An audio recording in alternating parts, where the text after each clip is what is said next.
Closed captioning of this show is brought to you by Echo Bearcat, rugged equipment, easy to use. You know, it's great to be here in this small rural town of Quebec. Originally named Sioux Rouge, French for red salt, the town of Lyster took its name in 1912 from the train station, which was named after the birthplace in England of Charles King. He was a local sawmill operator. King found Lyster to be a perfect location for his sawmill with 4 rivers and 2 railroads very close by. Well, in 1882, the King sawmill was destroyed by fire, but mills continued to help the town prosper well into the 1900s, up until about 1953, when the town had a total population of 2,000 citizens.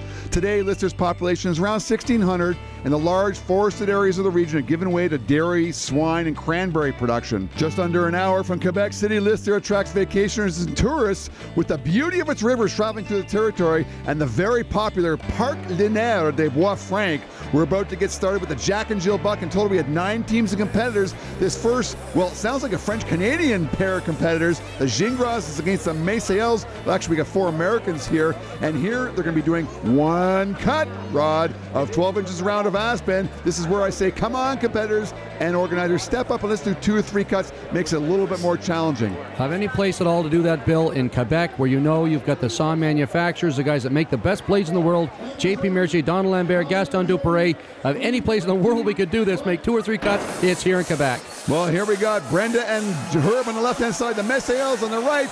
Looks like Brenda and Herb, their saw's really sinking. They win that first heat with a 6.58. They had a little bit of a slow start. Actually, their pace is a little bit slower, but their saw is dropping a lot more. That's right. They keep the pressure on the last few strokes. That's really what makes a difference in single and double buck. The last little bit of wood as you're getting down in the small wood, keep the saw moving, put the pressure on and get that wood off. Well, the MARCELs, Heather and Vince, just from outside Martha's Vineyard in Massachusetts, they had a faster pace, but their saw wasn't sinking. Up next, we got a French-Canadian heat, to be sure. All Canadians here. We got CAROLE Gallant and Marcel Dupuis from MEMRAMCOOK taking on Gaston Dupuis and his better half, France Gagné. Who do you like in this heat? Boys, tough one to call, but obviously Gaston Dupuis, the first crosscut saw I ever owned. We set actually a Brunswick record with it, was from Gaston Dupuis. My money's on him, and I think it's a pretty safe bet. Look at that. 4.59 seconds. You can see their saw is a little bit shorter. Gaston and France on the left-hand side. They got a 4.59, but I think it's a saw that's designed and built for them. Nice and short. They keep it in the wood, put a lot of pressure on it.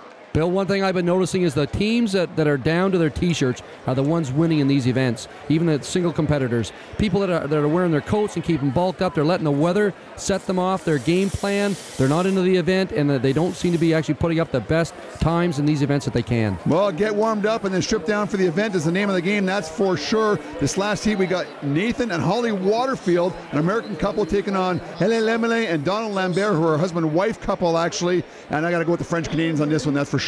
No question. Donald Lambert, one of the masters at the crosscut saw event, and of course he manufactures. He's filed this one. Look at him and HELENE cut. They're looking at beating a 4.59. They don't quite do it. They end up with a 4.72. As the Waterfield struggle a little bit here, they've got a lot of saw to be pulling here. And that's for sure. Nathan and Holly are excellent sawyers. I'm not sure if they're able to use that saw properly right now. The French Canadians certainly handily beat them with a 4.59. France Gagné and Gaston Dupuis taking it over the Lambert-Lemelin team.